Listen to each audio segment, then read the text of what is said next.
एक तरफ यूरोप को निर्यात करने वाले खरीदार हैं तो दूसरी तरफ घरेलू क्रशिंग प्लांट, और दोनों के बीच कच्चे माल यानी सरसों के लिए कंपटीशन लगातार बढ़ रहा है। यूक्रेन के पश्चिम बॉर्डर पर एफसीए चोप आधार पर सरसों की कीमत पिछले हफ्ते के मुकाबले $5 बढ़ गई और $550 प्रति टन जा पहुंची।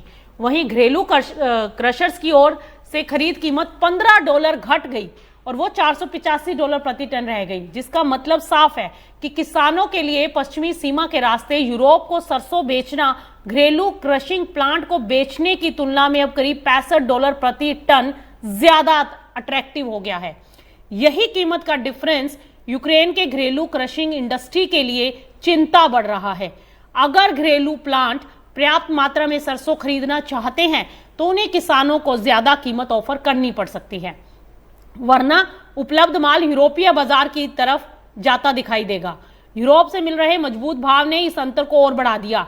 मैटिव पर नवंबर डिलीवरी वाले सरसों कॉन्ट्रैक्ट में एक हफ्ते में €12 से ज्यादा की बढ़त आ गई और भाव €545 के भी पार पहुंच गया।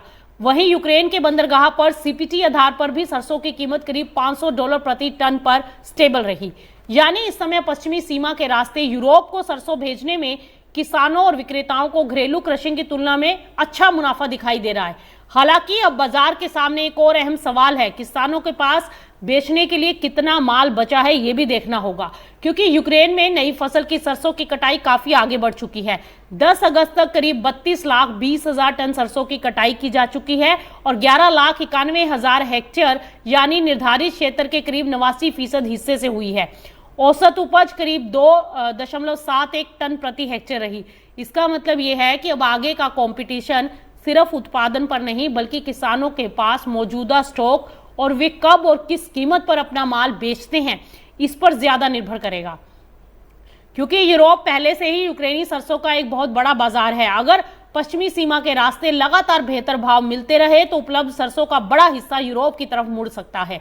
इससे घरेलू यूक्रेनी क्रशिंग प्लांट के लिए कच्चा माल जुटाना बेहद मुश्किल हो जाएगा और उन्हें खरीद कीमत बढ़ाने के लिए मजबूर होना पड़ेगा। यानी यूक्रेन के सरसों बाजार में इस समय असली मुकाबला किसान और खरीदार के बीच नहीं बल्कि यूरोपीय निर्यात बाजार और घरेलू क्रशिंग इंडस्ट्री के बीच है।